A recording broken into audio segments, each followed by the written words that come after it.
این کارها را اصلا نکنید. اگر کرده باشید زود توبه کنید. السلام علیکم دوستان عزیز، برادران و خواهران و تماشاگران شبکه کاروان عمر. بر همه ما شما معلوم است که زنا یکی از بدترین و کلانترین گناه در دین ما حسابیده می شود.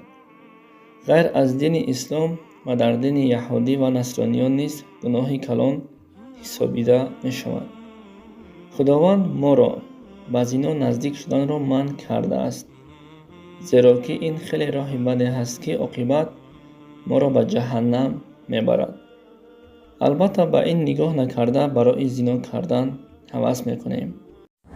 دوستان، شرکت داروهای گیاهی داروهای اورگینال و تورین تازه را به شما توصیه میدهیم. اکمنی پاستا برای پرستادید و مردانگی را به قوت کردن، سامیوان برای بزبالش ویسکری ای 12 تا 15 کیلو را ویس میدن، مینوکسیل برای موی سرورش را حفظ کردن و برآوردن، پیگمنتو برای کسل پوست و بیماری پیس، کریم فرنگ برای مهلت نمخوبگی را طولانی کردن ای 20 تا 45 دقیقه را، فاتزور برای خراب شوی ای 8 تا 12 کیلو را خراب میکنه و همچنین داروهای کرم برای کودک و آدمای کلان. میتونین با باوری از شرکت داروهای گیاهی داروهای خودتان را زکس کنید. دستافکه به تمام شهرهای آسیا هست و همچنین اگر مسکو باشه به تمام مترو دستافکش به پول. مرحمت. پیامبرمان محمد صلی الله علیه و سلم در چند حدیث ها گفتند که شخصی که زنا کرد و توبه نکرد از دنیا گذرد تا آخرت حالش خیلی بد می شود. زنا 5 خیلی می شود. اگر از این 5 زنا یک تایش را کرده باشید زود توبه کنید و دوباره به این کار دست نزنید. حاضر این 5 زنا را به شما گفته می دهیم.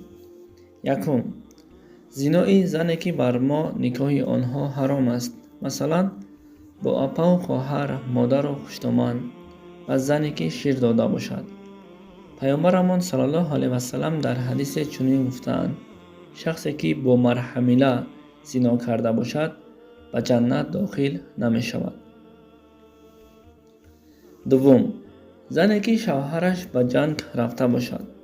پیامبر نازنینمان محمد صلی الله علیه و سلم گفتند: زنی که شوهرش به جنگ رفته باشد و او زن به شما مثل مادر است، پس حرمت و احترامش را به جا بیارید، به مانند آنی که مادر خود را احترام میکنید.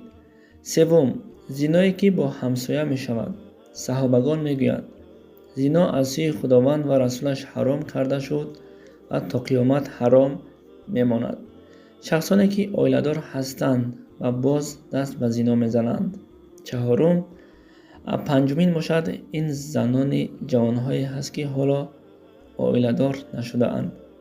اگر شخصی از این 5 زنا یک تایش را کرده باشد و توبه نکرده از دنیا گذشته باشد، وای بر حالش.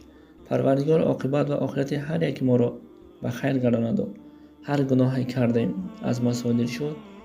البته بنده هستیم، به خطا و به کمبودی و به عیب نمی شویم. خداوند متعال وقتی از این دنیا می گذریم با نور ایمان مشرف بگرداند. السلام علیکم و رحمت الله و برکاته.